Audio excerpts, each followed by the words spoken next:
හැමදාම සාදරයෙන් පිළිගන්නවා YTDලා YouTube channel එකෙන් ගෙන තවත් අලුත් වීඩියෝ එකකට.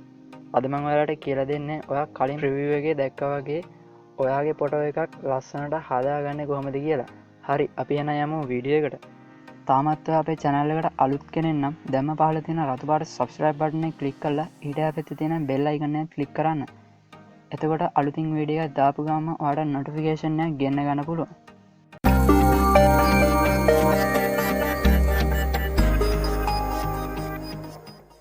ඉතින් මේ වගේ කලිනුත් මම ෆොටෝ එඩිටින් වීඩියෝ එකක් කරා.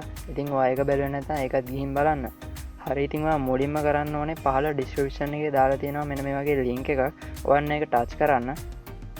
ඊට පස්සේ ඔයාලට මෙන්න මේ විදිහට පාස්වර්ඩ් එකක් කියනවා. ඉතින් ඔයා කරන්න ඕනේ මෙතනට දෙන්න ඕනේ පාස්වර්ඩ් එක. මේ වීඩියෝ එකේ කොහේ හරි තැනක ඩිස්ප්ලේ වෙයි. ඉතින් ඔයා ඒක බලලා මෙතනට ටයිප් කරලා මේ පහළ තියෙන access button එක ටච් කරන්න.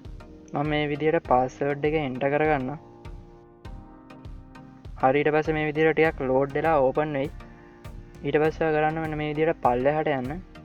ඊට පස්සේ ඔයාලට බලා ගන්න පුළුවන් මෙන්න මෙතන ඩවුන්ලෝඩ් අයිකන් එක තියෙනවා. ඔයා ඒක ටච් කරන්න. හරියට පස්සේ ඔයාලට බලා ගන්න පුළුවන් තප්පර කිහිපයක් කවුන්ට් වෙනවා. ඔයා ඒක ටිකක් වෙලා බලාගෙන ඉන්න. හරි, දැන් කවුන්ට් වෙලා ඉවරුනාට පස්සේ මෙන්න මේ විදිහට ඩවුන්ලෝඩ් බටන් එක එනේබල් වුණා. ඉතින් ඔයා කරන්න ඕනේ මෙන්න මේක ටච් කරන්න. ඊට පස්සේ මේ ෆයිල් එක වගේ ෆෝන් එකට ඩවුන්ලෝඩ් වෙයි. මම දැන් මෙතන මේක ඩවුන්ලෝඩ් කරන්නේ නැහැ. මොකද මේක මගේ ෆෝන් එකේ තියෙන නිසා.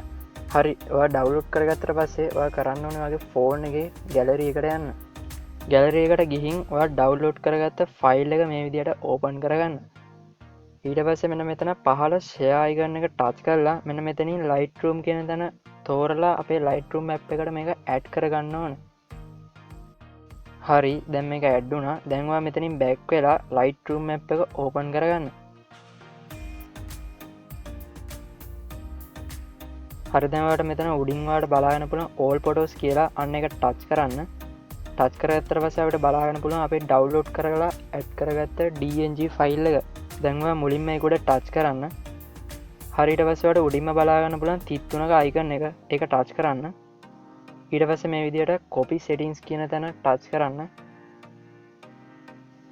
ඊට පස්සේ ආයෙමත් මෙතන උඩ තියෙන හාරි ලකුණත් ක්ලික් කරන්න. හරි, දැන් මේ විදිහට අපි කලින් හදාගත්ත settings ටික මේ විදිහට copy කරගෙන ඉවරයි. දැන් ඔයා කරන්න ඕනේ ආයෙ මෙතනින් back වෙන්න. දැන් ඔයා කරන්න ඕනේ ඔයාලට edit කරන්න අවශ්‍ය ෆොටෝ ටික ඕපන් කරගන්න එක. ඉතින් මම මෙතනින් ෆොටෝ එකක් මේ විදිහට ඕපන් කරගන්නම්.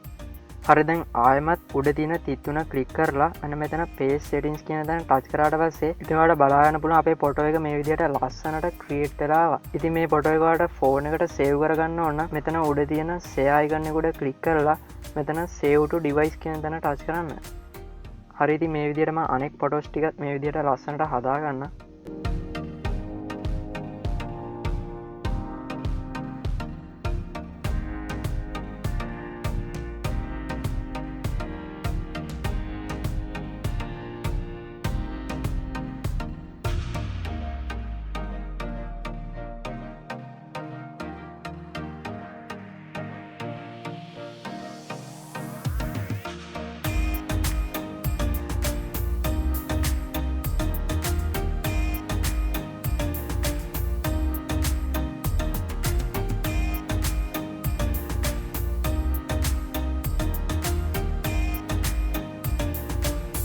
ඉතින් යාළුවනේ මෙන්න මේ විදිහට තමයි green preset එක අපේ photos වලට add කරගන්නේ. ඉතින් මම හිතනවා මේ වීඩියෝ එක ගොඩක් වැදගත් වෙන්න ඇති කියලා. වීඩියෝ එක වැදගත් වුණා නම් අනිවාර්යෙන් වීඩියෝ එක like එකක් දාන්න. ඒ වගේම ඔයාගේ අදහස් පහලින් comment කරන්න. තවත් කෙනෙක්ට දැනගන්න share කරන්න අමතක කරන්න එපා. හරි, ඉතින් මේ වගේ අලුත් වීඩියෝ එකක් අරන් එනකම් ඔයාලා හැමෝටම සුබ දවසක්.